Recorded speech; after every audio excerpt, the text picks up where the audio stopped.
enemy is unbending!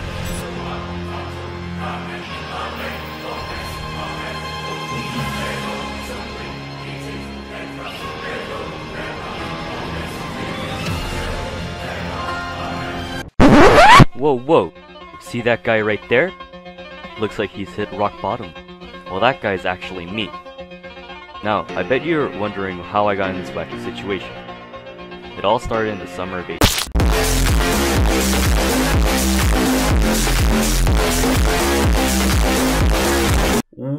What's going on, ladies and gentlemen? My name is the Uzigunner, and I'm here to fill in for my good friend Zazo for the final week of the GBA D-League, where I'm going to be going up against none other than my good friend Deebs. Now, what started off as a normal and casual joke ended up becoming a reality, which is exactly why I'm here to fill in for Zazo for the final week of the GBA D-League. And yeah, I'm honestly very excited for this opportunity to actually showcase what I can do in front of you guys, and I hope I don't make a fool out of myself. But anyways, that is besides the point. Deebs and I go way back, but unfortunately we never really faced each other once in whatever leagues we ended up being in up until now, so I am very much looking forward to the experience of finally getting to cave his face in. So with that being said, let me show you guys what team he has right now, and just from team preview alone, it is as clear as day that Mega Mawile actually does give him the BBC, if you know what I mean. So yeah, that on the basis of that, I decided to make a team based around it. And first things first, huge shoutouts to go to again Zazo for both giving me the chance and helping me build, as well as my boys Matty Brolic and especially Mockwise, Omega Jolteon, oh no, not Omega Jolteon, my good buddy T Riches and Evan, both of which really contributed towards helping me tone this team to my liking and overall create something that I could be happy with. But yeah, with the shoutouts out of the way, I think it's worth mentioning that Deebs also has some certain threats which can actually go haywire on me if I don't play my cards correctly. So it's pretty much a matter of who actually ends up having the momentum for the majority of the match. So with that being said, let me show you guys what I got right now. First things first, we got Primrose, aka the Mega Mawile, with Play Rough, Iron Head, Ice Punch, and Sword Stance. Now this investment may come off as a bit odd to you, but I actually have a very solid reasoning behind that, which is the fact that with the SPDEF investment that you see before you, I am actually able to live 2 Choice Scarf Timid HP fires from Nihilego even after Stealth Rock, which is very important here because otherwise Mega Mawile just ends up dying and it all ends up being for a lost cause, to be honest.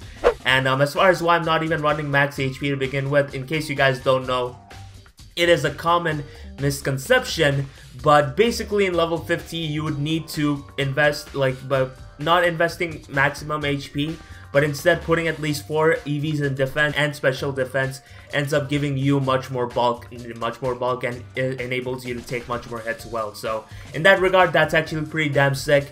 And as far as the set goes, it's pretty self-explanatory.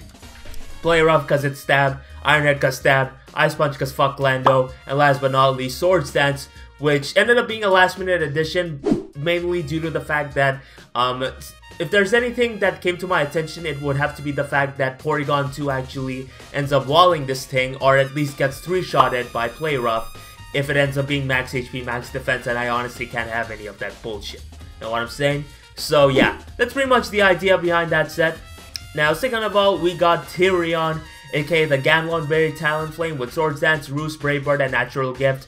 And in case you guys don't know, which I'm sure that you all do because you watch the GOAT, the Ganlonberry basically enables me to turn Natural Gift into Natural Gift Ice, which ends up really marking that Landorus Therian really hard of his, and pretty much puts me in a very good position, because if there's anything that can be deciphered from the team matchup alone, team preview alone, it would have to be the fact that Talonflame actually has the potential to just outright mollywop Deebs' entire team and just outright clean up, to be honest. So that's pretty much the idea behind it, and Flame Body is actually pretty clutch in situations where Lucario decides to go for an E-speed and an E-speed or whatnot.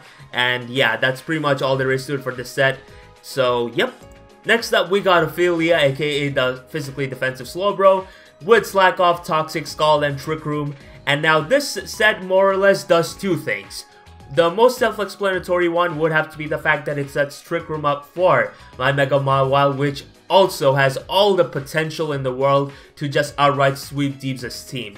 But the secondary thing that it does would have to be stopping Belly Drum Flame Charge Charizard X dead in its tracks, because if anything, Mega Charizard X actually does have a pretty threatening team matchup against me, especially in situations where it gets the chance to set up. And in all of these situations, Trick Room Slowbro is the perfect answer to it, because if a situation happens where he ends up setting up going for a Flame Charge, I am able to just go for a Trick Room there and then just pretty much rely on either my Mega Mawile to kill it off or my Garchomp, because he ends up outspeeding this thing, which would enable me to knock it out. Speaking of Garchomp, we got the Olberic, aka the Rockium Z Garchomp, with Swords Dance, Stone Edge, Dragon Claw, and Earthquake. And this set in general pretty much also does a huge number of work against Deebs' team.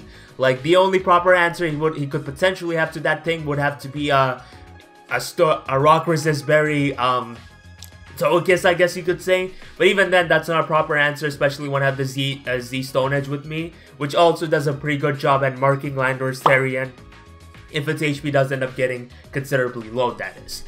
And of course, Dragon Claw and Earthquake as main staff. So yeah, this is my second main breaker in this match, and can definitely put in the work should the situation call for it. And of course, we got that nice bulk here because Garchomp is one fat piece of shit. Speaking of fat pieces of shit, we got Tressa, aka the Blissey, with Softball, Stealth Rock, Seismic Tox, and Toxic.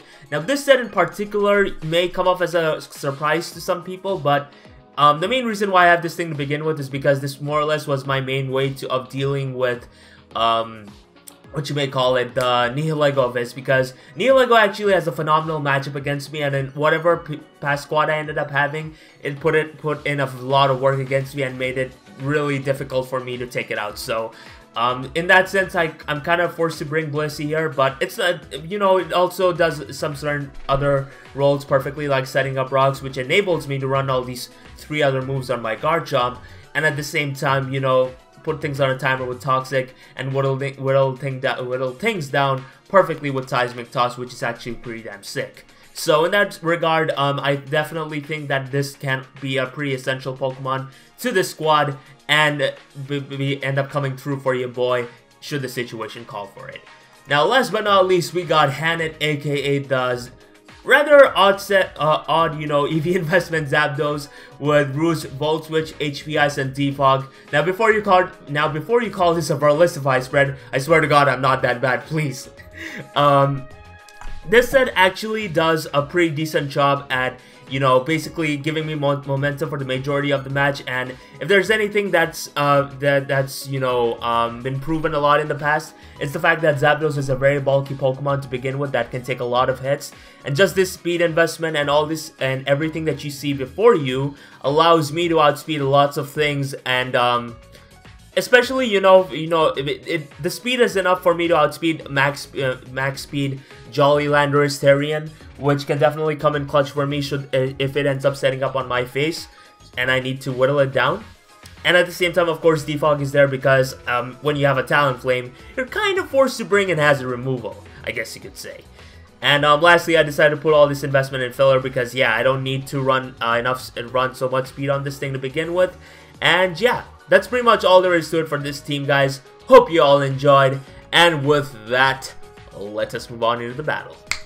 Alright guys, we are back right now, and as you can see, this is what my boy Deebs brought against me. And just from team preview alone, it is as clear as day that Mega Mawile goes in straight ham on this dude.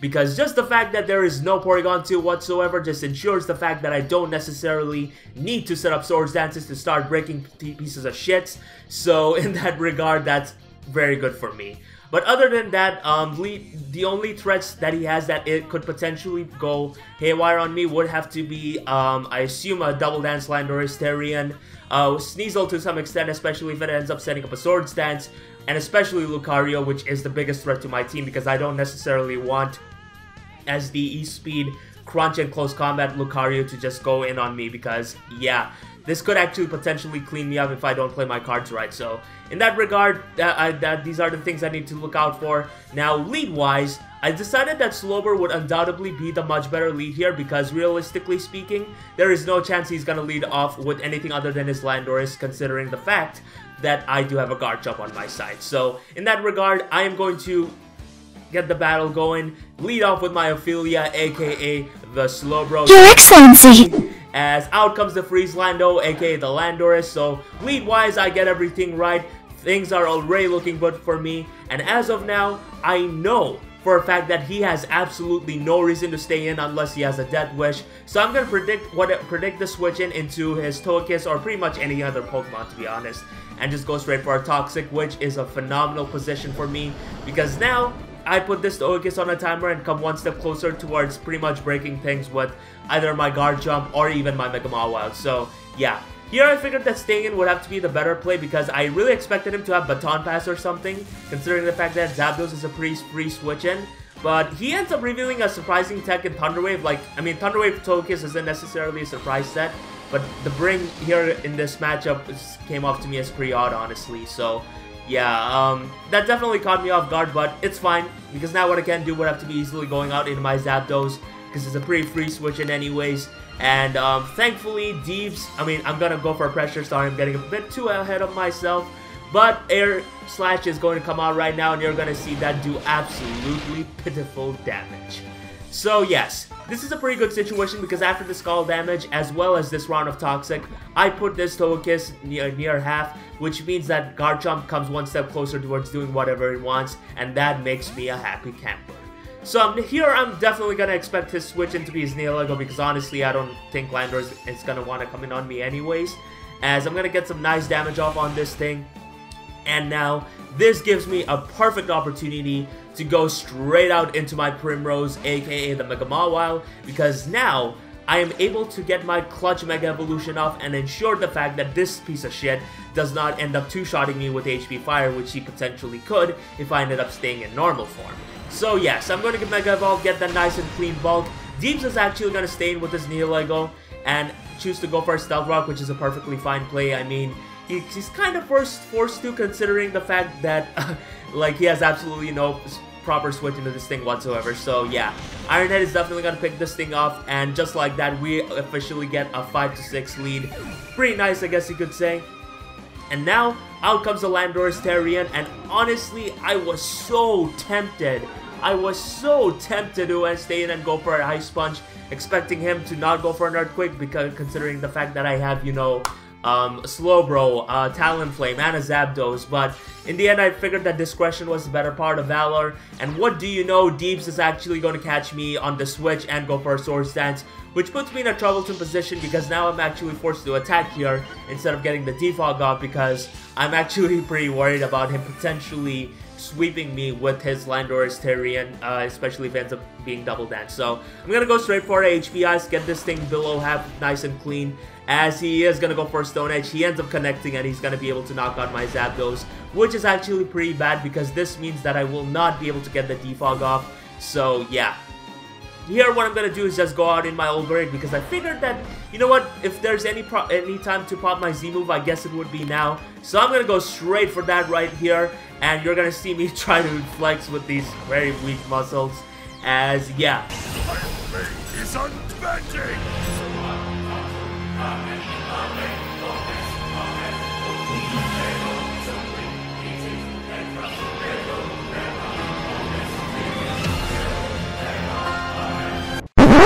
Whoa, see that guy right there? Looks like he's hit rock bottom. Well, that guy's actually me. Now, I bet you're wondering how I got in this wacky situation. It all started in the summer of 8. So as of now, he is gonna pretty much go straight out into his Sneasel, and this is a pretty bad situation for me because if he ends up being Swords Dance, that's actually going to be pretty troublesome for me. So I'm actually going to go straight out into my Mega Mawile, and which 9 times out of 10 is a proper answer to this thing. And you're going to see this Ice Punch do absolutely pitiful damage, as now I'm actually just going to stay in and nab my next kill. But he actually revealed some nice tech and natural get fire, which I would be lying if I said I didn't expect. But considering the fact that he didn't end up setting up a Swords Dance, this is a pretty good situation for me. So yeah, out goes the Sneasel, and Primrose is actually below half, which is kind of unfortunate, but it's fine. As now what I'm gonna do would honestly have to be just going straight out into my Ophelia, which is my Slowbro, which again, 9 times out of 10 is the perfect answer to any Mega Charizard X set you could possibly think of, even if it's Toxic Fire Spin or some shit. So yeah, Mega Charizard X is finally going to show itself for all its nice and shiny glory. As yeah, it's gonna actually reveal the Flame Charge, which also was a set I ended up finding out in one of my mocks against T-Riches, so shoutouts to you, my dude. And now this is a perfect situation, because no matter what he goes for, even if he goes for a Belly Drum, it's perfectly fine, because I have Trick Room for this specific situation.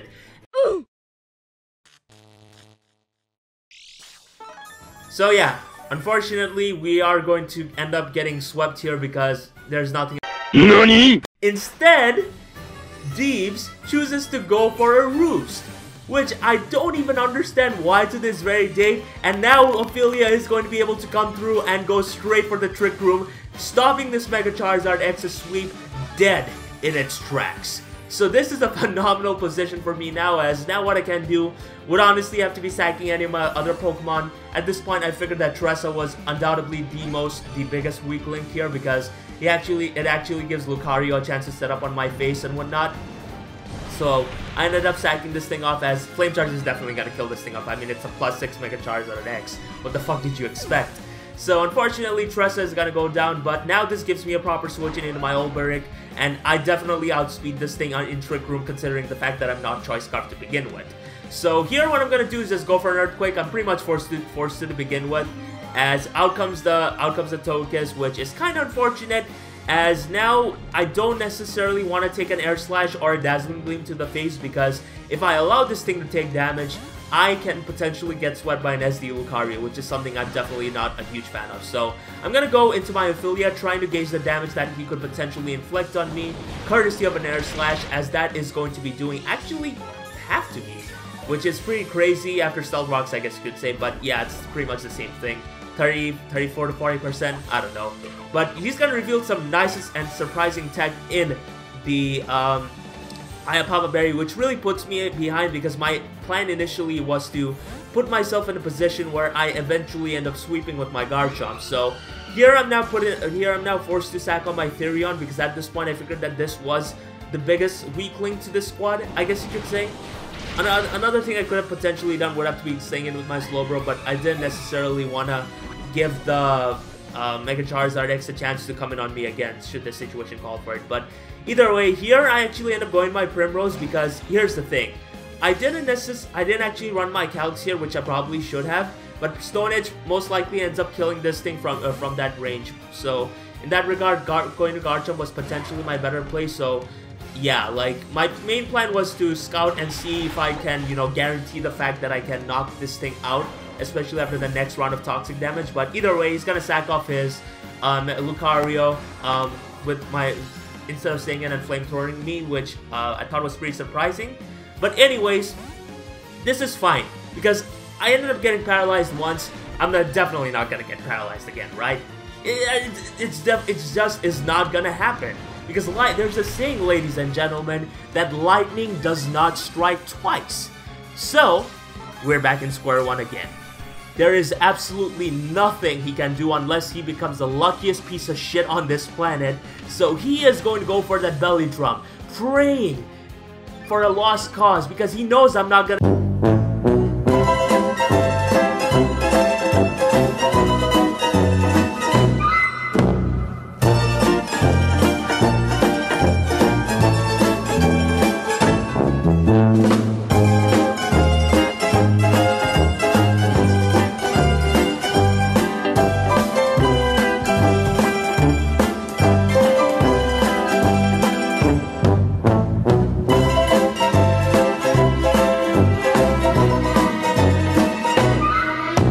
So yeah, unfortunately due to lightning striking twice, we are going to lose 2-0 against our good pal Deebs.